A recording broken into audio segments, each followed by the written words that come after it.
Anju bum baron ma na tonga pyo kan cecir jenubi Sudan. Anju bum baron ma na tonga pyo kan cecir jenubi Sudan. Anju bum baron ma na tonga pyo kan cecir rantong bar gazal. Rantong warap kuan cece de rantong toindi di kalakwel. Anju bum baron ma na tong pyo kan cece de rantong bar gazal. Rantong warap kuan cece de rantong toindi di kalakwel. Alo jande bum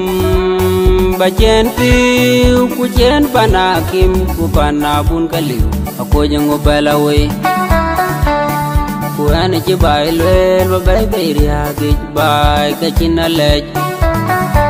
nabai kau dua lej, jadi anong piu ku nang panakim, ku panabun ya, ku cindang beyadir, lalu aja jugum, bagian piu, ku cian panakim, ku panabun kaliu, aku jangan balawai.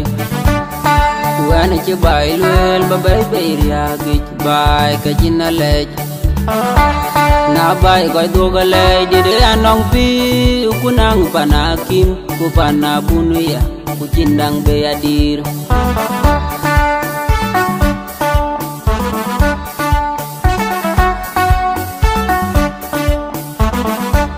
Nyang wir ku nyang rup ceto ya ku cerup kajindang be kungo do kumajinub Sudan kajinam marok kue panuan cugulwel buku tak juar kumun kukela kumar ko imimok dan lo ajana piulo jutiangan miduan cingki ciwar kenloy kabori cin kuanerer yang wir kunyang rup ceto ya kucerup kajindang be kungo do kumajinub Sudan kajinam marok kue panuan cugulwel buku tak juar kumun kukela kumar ko imimok yan lo ajana piulo jutiangan miduan cingki ciwar kenloy kabori cin kuanerer dong tiada balemu wek ja bilwanjang jo kumole tiel kuga bilang ngom kulom kudor bu panda guir panda jidong ror kwaku majunub Sudan kajunum marok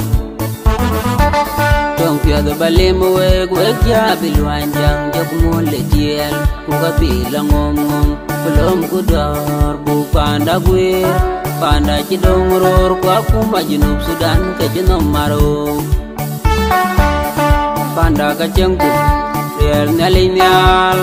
kuriel pyo o jolo ay mangok kunit cira kon malo kacie kadriak kutiom danyang ror belau ka panter kakerot kong loy panda kacengku riel nyalinyal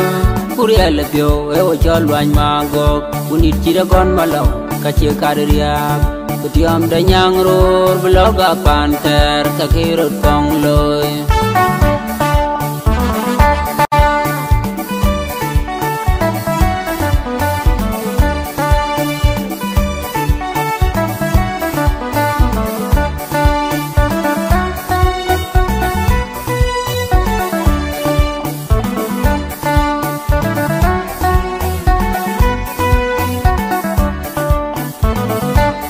Anju bum baron ma na tonga pyo kan cecir jenubi Sudan. Anju bum baron ma na tonga pyo kan cecir jenubi Sudan. Anju bum baron ma na tonga pyo kan cecir rantong bar gazal. Rantong warap kuan cece de rantong toindi di kalakwel. Anju bum baron ma na tong pyo kan cece de rantong bar gazal. Rantong warap kuan cece de rantong toindi di kalakwel. Alo jande bum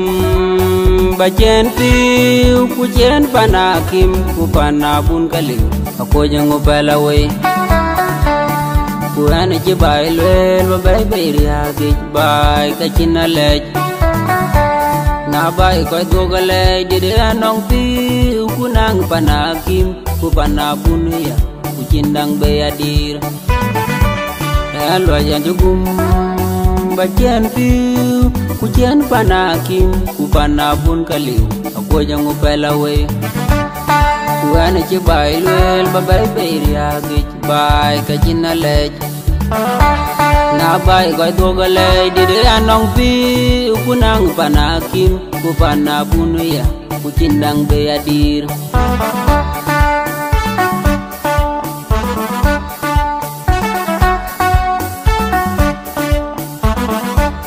nyang wir ku nyang rup cieto ya ku cerup kajindang be ku ngodo ku majinub Sudan kajinom maruk kue panuan cugulel buku tap juar ku juar kumun ku kela ku maruk mimuk lu aja na piulo di tiangan miduan cin gici warken loy kabodi cin kuanerer nyang wir ku nyang rup cieto ya ku cerup kajindang be ku ngodo ku majinub Sudan kajinom maruk kue panuan cugulel buku tap juar ku juar kumun ku kela ku maruk mimuk lu aja na piulo di tiangan miduan cin gici warken loy kabodi cin kuanerer tong tia da bale mowe ku ekja bilwanjang jo ku molle kiel ku ga bilangom ngom kulom ku dor bu panda gwir panda jidong ror ku aku majinub Sudan kajinom maruk tong tia da bale mowe ku ekja bilwanjang jo ku molle kiel ku ga bilangom ngom kulom ku dor bu panda gwir panda jidong ror ku aku majinub Sudan kajinom maruk panda kacengku riel nalinyal kuriel pio eo cholo an magok kunit chira kon malau kacie kadriak betiom da nyang ror belau ka panter ka kerot kong loy panda kacengku riel nalinyal kuriel pio eo cholo an magok kunit chira kon malau kacie kadriak betiom da nyang ror belau ka panter ka kerot kong loy